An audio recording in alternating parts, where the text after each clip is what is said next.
Երջանկահիշատակ անվանի մասնագետ Աշոտ Մխիթարյանի կիսատ թողած գործը պատրաստվում է ավարտին հասցնել Օլիմպիական հերթափոխի պետական մարզական քոլեջի մասնագետ, միջազգային կարգի սպորտի վարպետ, աշխարհի չեմպիոն Տիգրան Մարտիրոսյանի անձնական մարզիչ Ալեքսան Կարապետյանը։ Անշուշտ գլխավոր նպատակակետը 2012 թվականի ամռանը Լոնդոնում կայանալիք Օլիմպիական խաղերն են, սակայն մինչ այդ մարզիչն ու իր անվանի սանը դեռ պետք է պահպանեն հողագնդի թիվ 1 ծանրորդի տիտղոսը եւ բացառված չէ, որ նոյեմբերին կայանալիք Ֆրանսիայի աշխարհի առաջնության նախապատրաստական փուլը տևի ամբողջ 10 ամիս։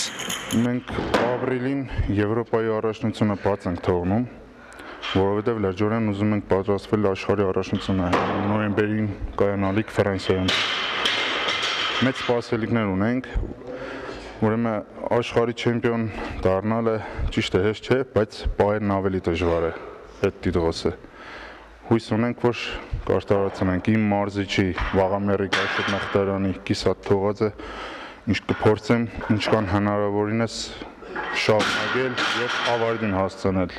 Տիգրան Մարտիրոսյանը շատ բան է ասել իր կարճ սպորտային կենսագրության ընթացքում։ Նա սպորտի վաստակավոր վարպետ է, օլիմպիական խաղերի բրոնզե մեդալակիր, աշխարհի առաջնությունների ոսկե եւ արծաթե մրցանակակիր, Եվրոպայի կրկնակի չեմպիոն, պատանիների ու երիտասարդների քառակի աղթող։ 2 անգամ էլ ճանաչվել է Եվրոպայի բոլոր քաշային կարգերի լավագույն ծանրորդ։ Զուտ նախապատրաստական առումով հասկանալի է մասշի տակտիկան բաց թողնել Եվրոպայի առաջնությունը, սակայն 10 ամիս շարունակ բացառապես ինտենսիվ մարզումներն արդյոք բավարար պրակտիկա են աշխարհի կարևոր ստուգատեսի նախաշեմին, ինչպիսին հողագնդի առաջնությունն է։ Տիգրանը համոզված է, որ կպահպանի իր օպտիմալ մարզավիճակը մինչև Ֆրանսիայի մրցահարտակ դուրս գալը։ Նախքան օլիմպիական խաղերը ունեն Եվրոպայի ու աշխարհի առաջնություններ,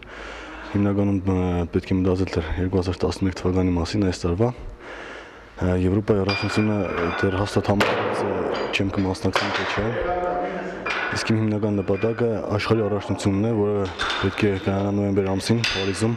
Հավելենք, որ Տիգրանի հետ զուգընթաց արդեն սկսել են իրենց մարզումները նաև մեծ հեղինակություն վայելող ծանրորդներ Արա Խաչատրյանն ու Աղվան Մելիքյանը։ Այնպես որ Ալեքսան Կարապետյանին սպասվում է հոգնատանչ եւ նյարդային մրցաշրջան։ Հուսանք, որ խիստ բարեհաջող եւ բարձր կարգի մրցանակներով առատ։ Սամվել Աղանյան, Արթուր Մարգարյան, Ազդարաշտ։